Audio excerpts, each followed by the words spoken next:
Hi, everyone, and thank you so much for joining us on the weTHRIVE podcast, where we share stories from entrepreneurs around the world about how they're creating an impactful legacy. I'm your host, Casey Clark, and today I have the pleasure of interviewing Mr. Chris Sparks, who is the CEO of Surelocked In Escape Games in Frederick, Maryland. Hi there, folks. Happy to be here. I love your energy. So thank you so much for being with us. So tell us a little bit about yourself.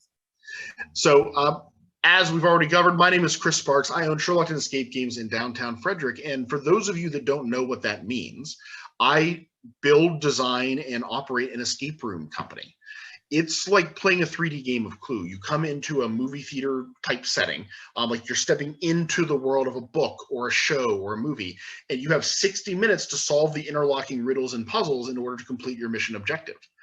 In that time, you'll either triumph, which is a huge deal because our rooms are challenging, or you'll lose, in which case we'll let you out for good behavior. I love it. So how did you get into that? I mean, that's not your ordinary job. No, it's not something you just check a box at and end up falling into. For me, it was a lifetime pursuit, a mix of loving board games and loving stories, which you can kind of see in the background behind me. Growing up, we played card games, video games, board games, sports. We would even create our own games as a family. Oh, wow. And then, of course, stories. I would always have a book in my hand. I'd be that kid over summer vacation trying to read as much, fiction and fantasy as I possibly could. And as I grew up, I realized, wouldn't it be wild to play games for a living and give other people the chance to step into the world of my favorite stories? I love it. So what's your favorite board game? I have to know. So part of my heart will always belong to chess, just as this like regal king. But my nerdy reference is if you have ever played either Star Wars Epic Duels, a game that took over my childhood when episode 2 came out, or Betrayal at the House on the Hill, we will get along just fine. Well, I'd hate to break it to you, but I have no idea what you're talking about with either of them. Hey, this podcast has been so much fun. Thank you for having me. To all the listeners out there, you've been swell. Hashtag Surelocked In Escape Games. Awesome. Hopefully you've played the game or at least know about it. Well, but the thing about it is there are uncountable numbers of board games out there. And what we'll ask people during our interviews is the same question you asked me, or what are your favorite games? Because you can tell so much about a person by what they love to do for fun growing up.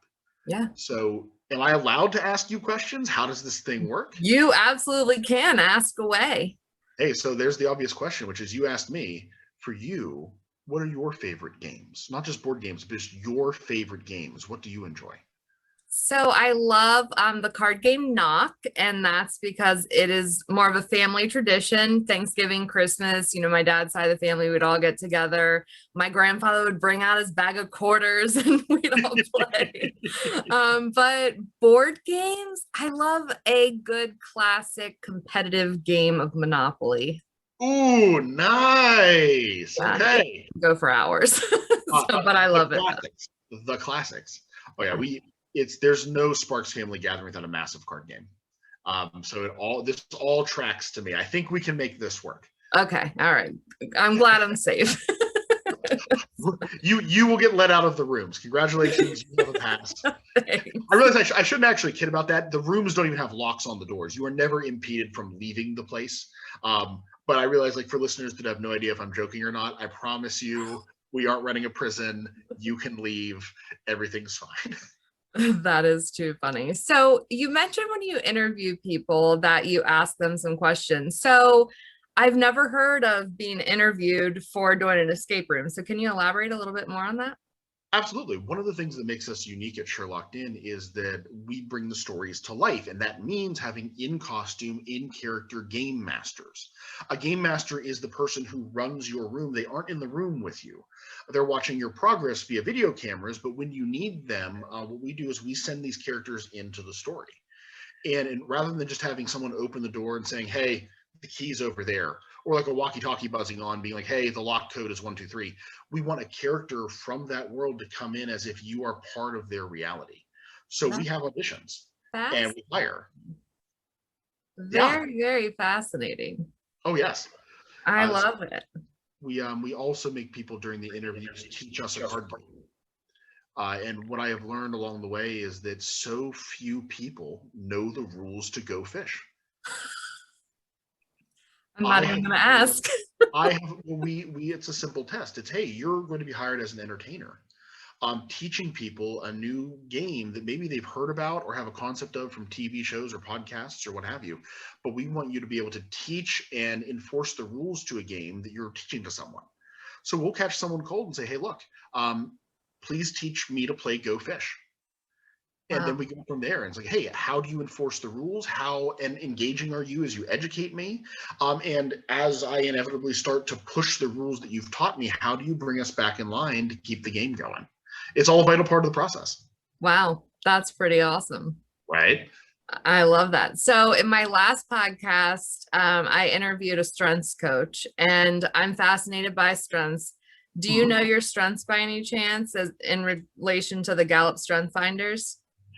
I don't know in relation to that specific one. I know the things that have served me well is, confidence, the ability to improvise, and just the ability to take calculated risks. The idea that, hey, the worst thing that can happen is, someone tells you no, or just something doesn't work out, but it doesn't mean that you're derelict. It just means it's time to start again. Yeah. So I wish I knew the right words, but no, I don't know those particular answers. So if you ever decide to take the Gallup Strength Finder, it's a assessment just like, all the other stuff out there, but there's 34 strengths and they're ranked from 1 to 34. And I bet you that Maximizer is in your top 5 because you seem to like take things to the next level. Well, I remember the last time I took a Myers-Briggs or that type of test, my extrovert skills were off the charts. So this last year of coping with, isolation and the pandemic was really wild to not have an audience. So I'm so glad that we have mediums like this to allow people to connect still to this day. And I would love to take that test. I'll have to track it down. Yeah, absolutely. Absolutely. I'll have to send you the link afterwards. Yes, it's please. Very fascinating. So. Oh yeah, and I'll send you the results so you have them. Okay, perfect. All right, awesome. So before we go too far down the rabbit hole in strengths, talk to me a little bit about what thriving means to you. Thriving means that you have dreamed a dream, brought it to life, and are living it every day. That gave me goosebumps. That is awesome. That's the whole point. Like we have that desire in our heart, we have that dream in our mind, and so often you can bring it to life. It's not necessarily easy, but it's far from impossible. And I love seeing people who are thriving because they are living their waking dream, and it's inspirational as can be. Yes, absolutely. So you mentioned that you're an extrovert, which I would have never guessed. I know it's subtle. I know. So with that being said, was that one of the challenges that you had over the past year, or like what are some specific challenges that stand out to you that have prevented you from thriving personally? So I would say absolutely in the chaos of last year. And it wasn't just the COVID-19 pandemic. It wasn't just the political atmosphere of the United States. It wasn't just friends and family having individual hardships that I was trying to help them through. It was that uncertainty of, hey, when does this get better? How does this get better? Is there something that I should be doing day after day to make it better? Or is this something the Lord in his wisdom is going to sort out? And it was really difficult for me, especially in isolation, because as people who play games or escape rooms with me know, I talk through my problems. It's something I've learned is you can solve any puzzle as long as you communicate through it. So to be in isolation, separated from my team, separated from my family, separated from my loved ones, it was so difficult to think through, okay, how do we fix this? How do we solve this riddle? Yeah. So what tools did you use to get through that? As a religious guy, there was a lot of prayer and trying to connect to religious communities. As I grew up Catholic, I was actually a Roman Catholic youth minister before I became an escape room owner. Oh, wow. So finding a way back to those traditions gave me a source of strength during the uncertainty as often as I could find them. But also it became conversations like this. Even though it's happening through a screen, it's still a way to connect with another person. and Yeah. still a way to talk about the important things that fill you with joy. And having those conversations is the point of life. Yeah, absolutely. I Yeah. love it. So as you've kind of gone through life, so you mentioned two, it sounds like major milestones, being a youth minister and now being an escape room owner. So what are some of the things that like stand out to you where it was like a pivotal moment and you were like, wow, I feel like really on track? I would say those moments for me were so easy to see in hindsight. Mhm. Like as you're reading any good book, like you don't realize that you're at the climax of the story necessarily until you get to the next chapter. Yeah. So as I look back, I remember little moments like one of the most challenging bits for me was right before the youth ministry gig. Mhm. I had, gone to a prestigious 4-year school. I got the degree, got the first car, first apartment, checked all the boxes that you're supposed to check when you're, Mhm. 21, going on the rest of your life. And that first job I had, I ended up getting fired from. It was a small consulting firm. When the money got bad, the new guy got axed. And I remember that kind of just completely, weird moment of like, wait a second, this isn't how it was supposed to work. This Mhm. isn't how it was supposed to happen. But what it enabled me to do, which I figured out in hindsight, was think about, well, what do I love? Yeah. What do I love doing? I love people. I love, connecting and building relationships with those people to inspire us both to grow. I love games, and I love making a difference. So knowing those things took me from point A to point B, which was let's try youth ministry. And youth ministry like scratched a lot of those itches, but it wasn't the full picture, right? It was like Mhm. the meal is almost perfect, but the meat's just cooked a little bit the wrong way. It's not exactly how I like it. And then you just keep growing, you just keep looking, you just keep doing that soul searching, and the little breadcrumbs along the way, if you're watching, lead you to where you belong. And for me, it belonged in a room full of locks, riddles, and puzzles dressed in costume. Awesome. I love how you mention the little breadcrumbs if you're watching, because Yeah. that is a key part. Oh Yeah. yeah. Well, and it's one of those things that when you look for them, you will find them. Mhm. Like anything else in your life, look for it, observe it, and they will appear. Yeah. Yeah. So in the analogy of the breadcrumbs, what breadcrumbs do you hope to leave as a legacy, and what does that word even mean to you? Legacy is the reason for being. Legacy is, as they say in Hamilton, planting seeds in a garden you never get to see. And for me, um, I realized a long time ago that with my escape rooms, um, it's not about, people don't come to the escape rooms to escape from a room. They come to an escape room to escape from the world. Because for that 60 minutes, you are living in a story. You're often there with the people that you love most, family, friends, children, parents, even co-workers. We see tight-knit teams come and enjoy these activities too. And as far as my legacy, I want to remind people that if you want to arrange it, this world, you can change it. That I love it. your dreams are out there for you to succeed and grab, and we'll be a lot better off when you achieve them. Yes, indeed.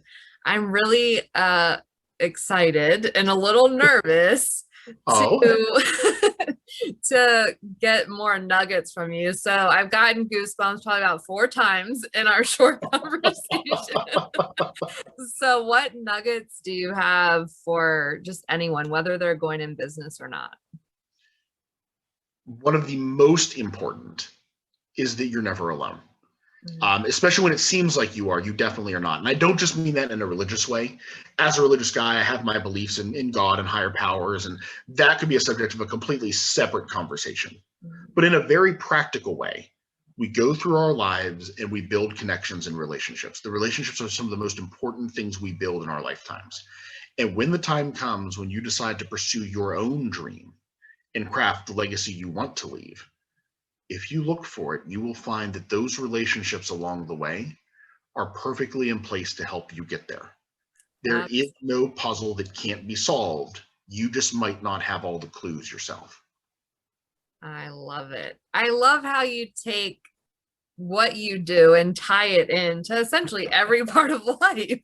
It's true. And it's one of those things where you know, when I say that sometimes I think of life as a game, I don't mean like in some sort of cold calculating, oh, well, you know, here are the rules and it's time for everyone to get played. I mean, like, if you think about what a game is a time where you come around the table with the people that you love and you make magic. And if you can find the magic in your life, whatever that looks like, that's what gives you joy. That's what makes you someone who people are drawn to and someone that people want to remember and put some good back into the world. Yeah, I love it. Thank you. Absolutely. Yeah, thank you so much. Oh, I'm it's really an honor. I having a love these questions. fantastic. So is there anything else that you want to share that has kind of popped up for you, but you haven't vocalized? I would say that, you know, I think oftentimes, you know, if I had to go back and talk to my younger self, the Chris Sparks who hadn't played his first escape room, because we didn't invent the escape room concept, we're just adding our twist on it. It's been around the world. It's an international phenomenon. I would tell younger Chris, like, hey, look, just because you are about to create your dream job doesn't mean there won't be challenges and some nightmares along the way. But that's all part of it. No matter what we do and no matter what we're working on, there are always going to be obstacles. But you change the world by overcoming them, and not by letting them deter you. So even now, even as someone who's You're speaking to me. Hey, Like, I get it. I'm glad you get it. I can tell, and it's great. It's tell younger Chris, it will all be well. Be not afraid. Love it. Anything else that comes up for you? It sounds like you just have like all these golden nuggets. Oh man, I've had a lot of really great mentors and really great teachers over the years and people that have inspired me. So I hope that I'm doing them justice. Yeah, I think you are. You're pretty remarkable, and I've only known you for 15 minutes. So Well, likewise to you, and thank you for talking to me. yeah. Thank you for taking the time to make this happen. Yeah, absolutely. It has been a pleasure. So thank you again. And how can we find you to learn more about the rooms that you're offering and all that you do? Sure thing. So I have several hats on right now. If you want to find out more about Surelocked In Escape Games, Google us. SURELOCKEDIN. It's a pun because you are surely locked in. Wink, wink, nudge, nudge. That's where you can find about not only our escape rooms, but our custom scavenger hunts, our mobile escape rooms that we deliver to you, and all the different ways that we want to bring games to your life, whether it's personally or professionally. And to find out more about me, the biggest update in my life right now is that there are puzzles that I solve as an entrepreneur, and I'm starting to transition to solving puzzles as an active citizen. So you can look up Vote Sparks to find out why I'm running for office in downtown Frederick, because I want to make a difference, and the legacy has to go beyond just the walls of my business. I love it. Fantastic. Well, congratulations to taking that step. Thank you so much. Yeah, absolutely. Well, again, it has been a pleasure, and thank you. I look forward to experiencing some of your rooms and seeing how you do in local office. I'm sure you'll do just fine.